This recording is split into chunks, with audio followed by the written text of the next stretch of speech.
जी हम क्या करते हैं, हम उसको बेतहाशा का पानी देते हैं कि किसी फूलों को बेचारा सूख न जाए, उसका गमला जो है या वो जिस ज़मीन में या क्यारी में लगा हुआ है वो गीली रहे। तो उससे क्या होता है, उससे प्लांट ज़्यादातर पानी में रहने की वजह से उसकी रूट्स गलना शुरू हो जाती हैं।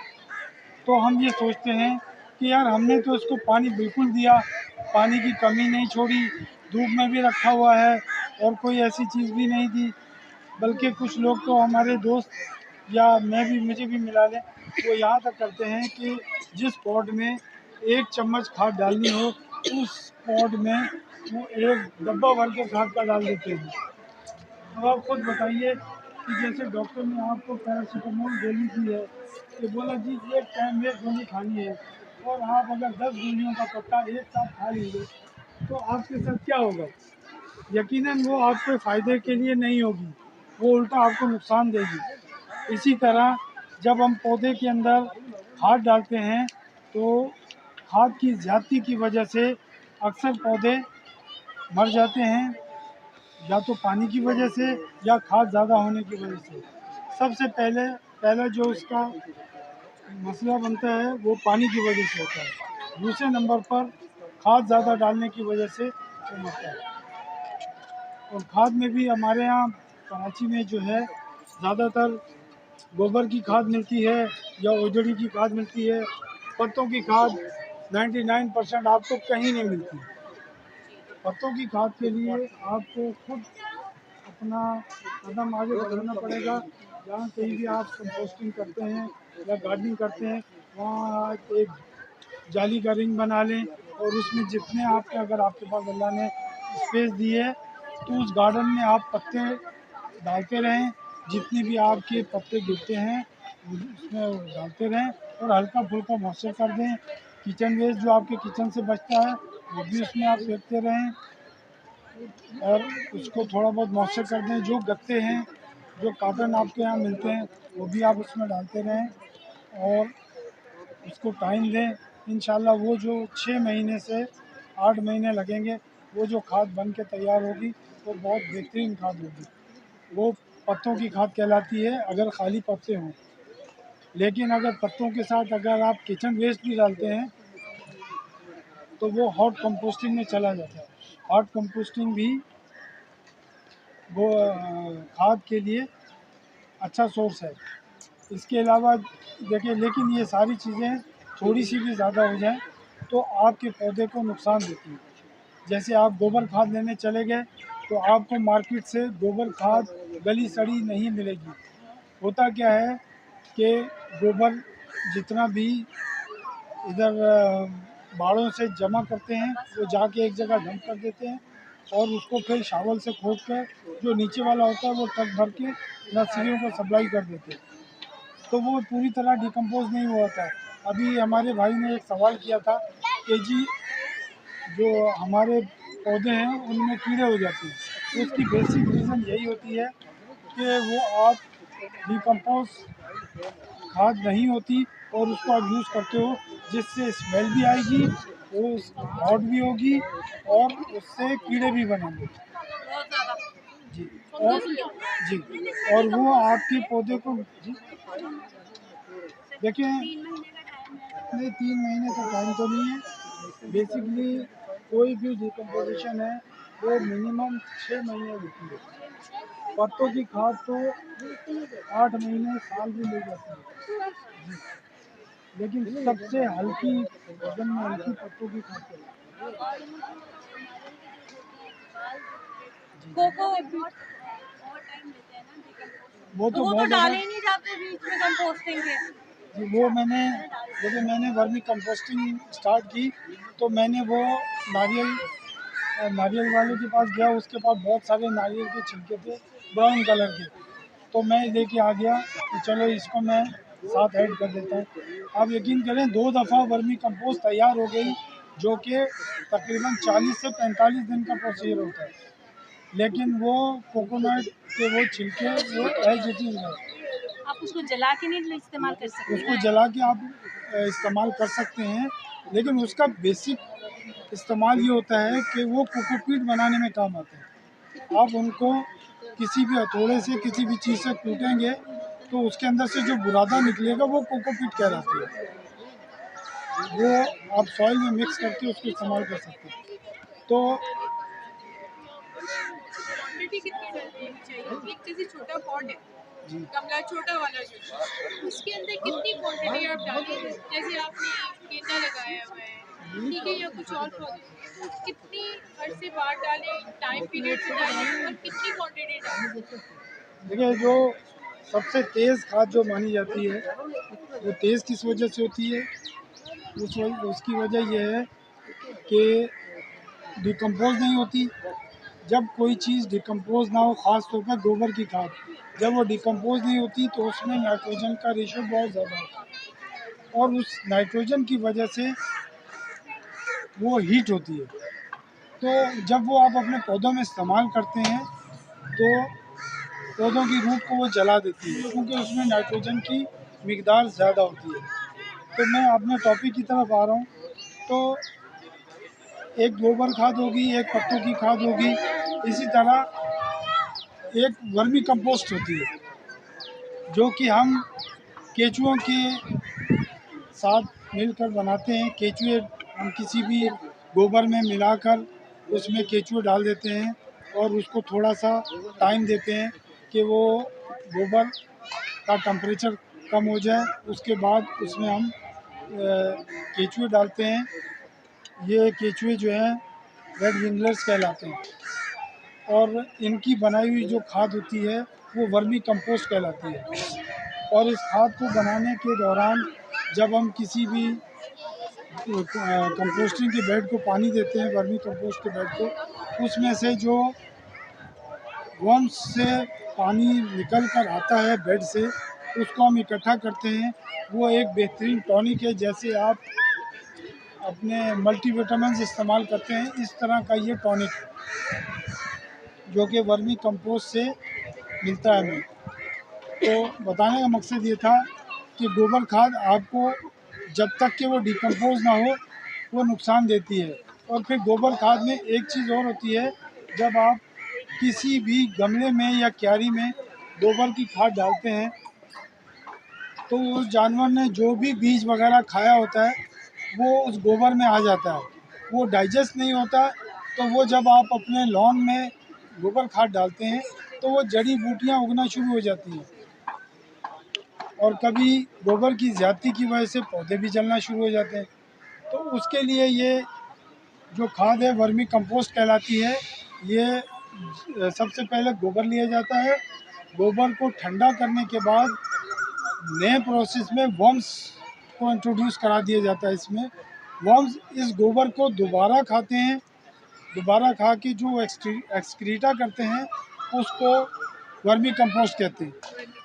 और इसमें 17 किस्म के अमीनो एसिड्स और 16 किस्म के न्यूट्रिएंट्स पाए जाते हैं जो कि पौधे की ग्रोथ के लिए ज़रूरी है। अच्छा, इसमें एक चीज़ ये भी है, अगर आप मिसाल के तौर पर 50% आपने मिट्टी ली और 50% आपने वर्मी कंपोस्ट ली या 100% भी वर्मी कंपोस्ट ले ली, आपका पौधा कभी नहीं जलेगा। क्यों? कि एक तो ये फुली डिकम्पोज होती है, फिर ये डबल प्रोसेस से आती है। पहले तो ये काऊ के स्टमक से गई, उसके बाद ये रेड विंगलर्स वर्म्स जिन्हें केचुए कहते हैं उनके स्टमक से गई, तो इसके अंदर 17 किस्म के अमीनो एसिड्स आ जाते हैं और इसके एक एक दाने के ऊपर एक ट्रॉपिकल झिल्ली होती है जो मॉइस्चर को भी रिटेन रखती है। जो नॉर्मल खाद में अर्थवॉर्म्स होते हैं और रेड विंगर अलग होता है? जी, रेड नॉर्मल खाद में जो अर्थवॉर्म देते हैं वो मिट्टी खाते हैं और सिर्फ 10% ऑर्गेनिक मैटर खाते हैं, जबकि इसके हम जिनसे खाद बनाते हैं ये 90% ऑर्गेनिक मैटर खाते हैं, जिनमें पत्ते हो गए, सूखे हुए गोबर की खाद हो गई और ये गत्ता हो गया और इस तरह की जो चीज़ें हैं उनको खाकर जो एक्सक्रीटा होता है उसको वर्मी कंपोस्ट कहते हैं और ये 100% सेफ होती है। इसके ज़्यादा डालने से भी कोई फर्क नहीं पड़ता। फिर आपने देखा होगा कि आपके यहाँ एक ज़माना था अब डैम से मिट्टी होती थी, वो इस तरह की मिट्टी नहीं होती थी। वो तकरीबन हल्की सी रेडिश टाइप की होती थी, वो मट्टी आती थी, वो अब हब डैम से आना बंद हो गई। अब ये जो मट्टी आती है आपकी नॉर्मल ज़मीन को खोद के ऊपर की लेयर हटा के उधर से मट्टी लेके वो आपको देती है। अब इस मट्टी में मसला क्या होता है? इस मट्टी में मसला ये होता है, अगर आप इसमें कम मिकदार में खाद मिलाते हैं तो जब आप इसको पानी देते हैं 4 दिन 5 दिन के बाद ये हार्ड हो जाती है। सख्त हो जाती है। उसकी वजह यही है कि इसके अंदर चिकनी मिट्टी का कंटेंट होता है। जब आप इसको पानी देते हैं तो मट्टी चिकनी मट्टी अंदर थोड़ी सी घुलती है और वो एक लेयर बना लेती है और वो हार्ड हो जाती है। उसका बेहतरीन हल ये होता है कि या तो आप उसमें दीगर चीज़ें ऐड करें, मिसाल के तौर पे आप कोकोपीट ऐड करें ताकि उस आप सॉइल को एरिएटेड बनाएं, थोड़ा सा फ्लफी बनाएं, या फिर उसमें वर्मी कंपोस्ट ऐड करें। वर्मी कंपोस्ट जब आप ऐड करेंगे तो आपकी मिट्टी बिल्कुल ऐसी होगी जैसे ये सूखी मिट्टी है। आप यकीन करें पानी देने के बाद भी वो आपको ऐसी मिलेगी। पौधे की जड़ें सही तरह फैलेंगी, ग्रोथ करेंगी और आपको किसी किस्म की कोई परेशानी नहीं होगी। ना तो आपको ये देखना है कि किस सीज़न में खाद डालनी है, आप किसी भी सीज़न में उसको दे दें। एक तो स्लो रिलीज़ होगी, पौधे को ज़्यादा नहीं मिलेगी, वो जितनी पौधे को नीड होगी उतनी उसको वो लेता रहेगा और बाकी नीचे होती जाएगी। जो हमारे गमलों में होते हैं 8 वो अलग होते हैं। जी, आपके और ये वाले हमारे कहाँ से मिलेंगे? गमलों में और ज़मीन में जो अर्थवर्म होते हैं वो मट्टी खाते हैं और मट्टी खाने की वजह से वो सिर्फ आपने देखा होगा कि आपके पॉट्स में बारीक बारीक छोटे छोटे बॉल बने होते हैं मिट्टी के, वो मिट्टी खाने वाले केचुए होते हैं। लेकिन ये जो केचुए हैं ये ऑर्गेनिक मैटर्स खाते हैं, उसको खाकर देखिए ये मिलते तो बहुत सारी जगहों पर हैं। हमारे बहुत सारे दोस्त हैं जो ये बेचते भी हैं, लेकिन उसको संभालना और करना एक मुश्किल काम है।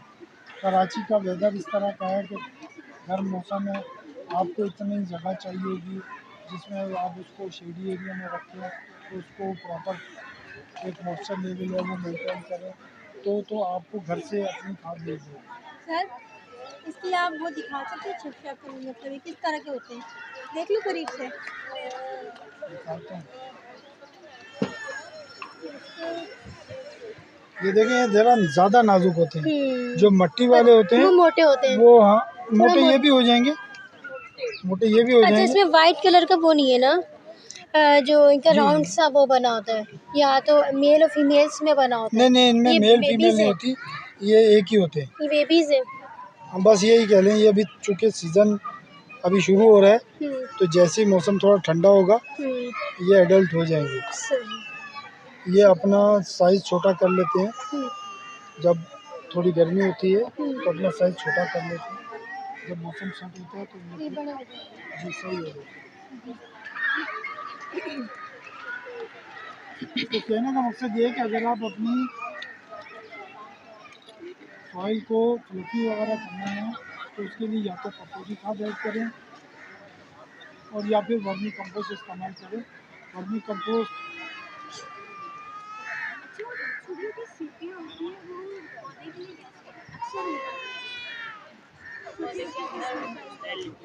स्नेल्स छोटे छोटे जी स्नेल्स को तो आपको पता है ये जड़ें खाती हैं। वो उछाल देते हैं।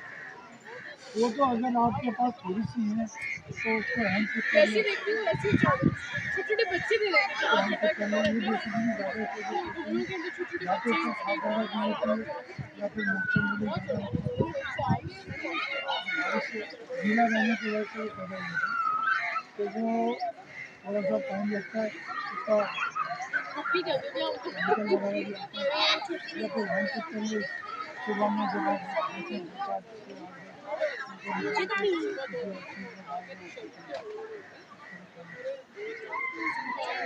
मेरे गमलों में ना 8 बहुत सारे हुए हैं, तो क्या वो फायदेमंद है, रहने देना चाहिए या निकाल देना चाहिए? बिल्कुल अर्थवर्म आपके गमले में फ़ायदेमंद है, वो आपके पौधे के दोस्त हैं, वो उधर बॉडी करते रहते हैं और आपको अंदर जड़ों को ऑक्सीजन मिलती रहती है। ऐसा नहीं है वो जड़ें नहीं खाते। बहुत सारे माली आपको मिलेंगे जो ये कहते हैं कि जी ये तो जड़ें खा जाएंगे, ऐसा नहीं है। वो आपके वो जिसको कहते हैं ना किसान दोस्त, वो आपकी टनों के हिसाब से मिट्टी जो है ना जितनी ज़्यादा ज़मीन में होते हैं, इसका मतलब है कि आपने अपने उस पॉट में कभी केमिकल इस्तेमाल नहीं किया, उसमें ऑर्गेनिक मेथड इस्तेमाल किया। फिर आजकल गुलाब के पौधे क्यों नहीं होते? मतलब नर्सरी से लेकर आते फिर भी नहीं। मैंने तो पंजाब से भी मंगवाए थे, वो भी यहाँ नहीं। मतलब वहाँ से आए तो अच्छे थे, सही देखिए थे। ये हाँ, गुलाब के पौधे कराची में भी नहीं होते, हैदराबाद में सारी मार्केट हैदराबाद की है, वहीं से आते हैं। यहाँ हवा में मॉइस्चर ज़्यादा, मॉइस्चर लेवल की वजह से, जिस तरह हमारे भाई ने एक क्वेश्चन किया था कि जी मनी प्लांट के पत्ते छोटे रह जाते हैं। जब आप मॉस स्टिक लगाते हैं, मॉस स्टिक पे आप रोज़ाना मॉइस्चर करें, आप उसको मॉइस्चर रखें, उसमें आप थोड़ा बहुत स्प्रे करें, कोई NPK या हाँ कोई इस तरह की कोई फर्टिलाइज़र का महीने में 15 दिन में एक दफ़ा स्प्रे करें और उसको मॉस स्टिक पे मॉइस्चर रखें। जितना उसमें मॉइस्चर होगा उसके अंदर जड़ें पेनिट्रेट करेंगी और आपके मनी प्लांट के पत्ते बड़े हो जाएंगे।